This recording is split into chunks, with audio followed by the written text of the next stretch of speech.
Salut les amoureux du ballon rond, j'espère que vous avez la forme ce matin. Ça y est, c'est le retour de la guerre entre le PSG et Kylian Mbappé. Bientôt 1 an et demi après son départ, le divorce est encore loin d'être signé. Les deux camps se sont confrontés hier devant les prud'hommes, comme le placarde Le Figaro dans son édition du jour. Et comme expliqué dans le JT d'hier, chacun a sa version et chacun compte bien faire valoir ses droits. Pour résumer, les avocats de Kylian Mbappé demandent un total de 260 millions d'euros au PSG entre salaire impayé, requalification de CDD en CDI et autres, alors que le club parisien réclame de son côté 240 millions d'euros, dont 180 en compensation d'un transfert avorté après une offre d'Al Hilal de 300 millions d'euros. Le prud'homme de la démesure résume de son côté l'équipe. Le journal Le Parisien parle d'un règlement de compte entre deux camps qui ne veulent rien laisser à l'autre. Mundo Deportivo parle de guerre de millions et c'est assez bien trouvé, surtout au vu des montants astronomiques en question. Lors de l'audience qui a eu lieu hier, l'avocat du français n'a pas hésité à attaquer la direction parisienne, qualifiant les méthodes employées de voyous. Le PSG se croit au-dessus de tout, a-t-on notamment entendu. Cette dernière a aussi dénoncé l'harcèlement moral orchestré par le PSG, qui a particulièrement touché le petit frère Ethan Mbappé, qui aurait été retrouvé en larmes dans le vestiaire selon ses dires. Dans la soirée, le club de la capitale a rétorqué dans un long communiqué bien piquant. Le PSG a notamment dénoncé la mauvaise foi de Kylian Mbappé qui a dissimulé pendant près de 11 mois sa décision de ne pas prolonger son contrat, privant ainsi le club de toute possibilité d'organiser un transfert. Le joueur a ensuite remis en cause un accord conclu entre le club en août 2023 qui prévoyait une réduction de rémunération dans le cas où il déciderait de partir libre afin de préserver la stabilité financière du club après l'investissement exceptionnel consenti, peut-on lire. En résumé, le club parisien a globalement démonté point par point les attaques du clan Mbappé. La décision du tribunal sera rendue le 16 décembre prochain, affaire à suivre. Direction l'Angleterre avec un autre joueur du Real Madrid qui fait débat, vous l'aurez reconnu, il s'agit de Jude Bellingham. Si les Three Lions ont validé leur billet pour la Coupe du Monde avec un sans faute, tout n'est pas rose au pays. Remplacé à la 84e minute du match de qualification entre l'Angleterre et l'Albanie dimanche, Jude Bellingham a montré des signes d'agacement avant de sortir du terrain, une attitude déplorée par Thomas Tuchel qui ne sait plus quoi faire avec sa star. Pour le Daily Mail, il faut tout simplement laisser Jude à la maison. Une grosse prise de position de la part du tabloïd anglais qui explique ce choix par différentes raisons. Tuchel estime que l'harmonie au sein de l'équipe est cruciale pour espérer ce triomphe tant attendu de l'Angleterre, mais Bellingham a prouvé qu'il était source de division. Thomas Tuchel est convaincu que l'Angleterre ne peut remporter la Coupe du Monde qu'en faisant preuve d'un esprit collectif désintéressé. Comment dès lors y parvenir avec un joueur aussi clivant que Jude Bellingham, s'interroge le média. Dans le Daily Mirror, le débat de sélectionner Jude Bellingham pour la Coupe du Monde fait aussi rage. En Angleterre, tout le monde attend la deuxième étoile après celle de 1966. Pour conclure, le tabloïd explique qu'en Angleterre, ils ont été trop longtemps obsédés par un seul jeune homme portant sur ses épaules les espoirs de la nation lors d'un grand tournoi. Les exemples de David Beckham en 2002 et de Wayne Rooney en 2006 sont cités. Qu'importe le talent de Bellingham, la presse anglaise a choisi, elle privilégiera le collectif. Thomas Tuchel peut donc compter sur le soutien de l'opinion publique. En attendant, il aura d'autres choix à faire, comme celui de rappeler ou non Trent Alexander-Arnold, comme le relaye le Daily Star. L'ancien de Liverpool n'a pas été sélectionné depuis son départ pour le Real Madrid et il semble que le capitaine de Chelsea, Reece James, soit le titulaire indiscutable au poste de latéral droit pour la Coupe du Monde. Jarell Quansah est parti pour être sa doublure, même si Tuchel souhaite s'entretenir avec TAA,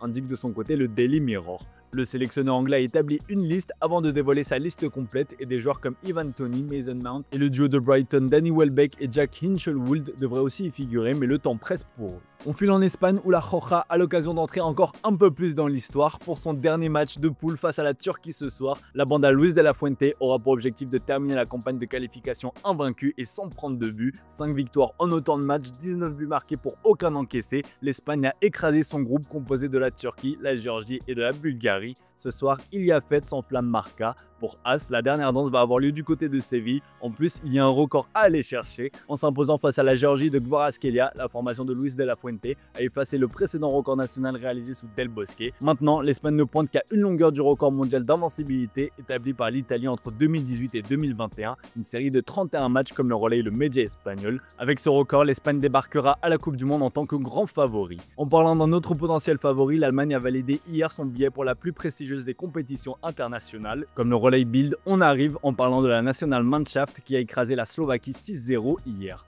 Les Pays-Bas se sont aussi qualifiés alors que la Pologne jouera les barrages. Avec la fin des campagnes de qualification, on commence à y voir un peu plus clair et une chose est sûre, la France fait peur. Dans un entretien accordé à l'équipe, Tchouaméni explique percevoir du respect et la crainte que suscitent les Bleus dans le regard admiratif de leur adversaire. Selon lui, la France a tout pour briller l'été prochain. En tout cas, tout le monde a hâte d'y être, la presse anglaise se frotte déjà les mains à l'idée de voir le duel de buteurs entre Mbappé, Haaland et Kane. On reste en Espagne avec une nouvelle qui va ravir les supporters du Barça. L'attente a été extrêmement longue mais elle est enfin terminée. Après de nombreux retards, le FC Barcelone va enfin rejouer dans son antre du Camp Nou. Le club catalan a confirmé que le match de samedi prochain contre l'Athletic Bilbao se jouera bien au Spotify Camp Nou devant 45 401 spectateurs. Tous au Camp Nou se réjouit le journal Sport ce matin. Le club travaille déjà pour obtenir l'approbation de l'UEFA pour accueillir également l'Eintracht Francfort dans ce même stade le 9 décembre prochain en Ligue des Champions. Mondo Deportivo relaye aussi avec joie le feu vert donné au Camp Nou. 909 jours se sont écoulés depuis le dernier match joué dans ce stade mythique. Ça remonte au 28 mai 2023. C'était lors d'un match de championnat contre Majorque, autant dire une éternité. Pour le club, les joueurs et surtout pour les supporters, ce retour à la maison est accueilli comme un vrai soulagement. Et pour accompagner cette bonne nouvelle, Mundo Deportivo révèle un intérêt plus que poussé du Barça pour Marc Guéhi,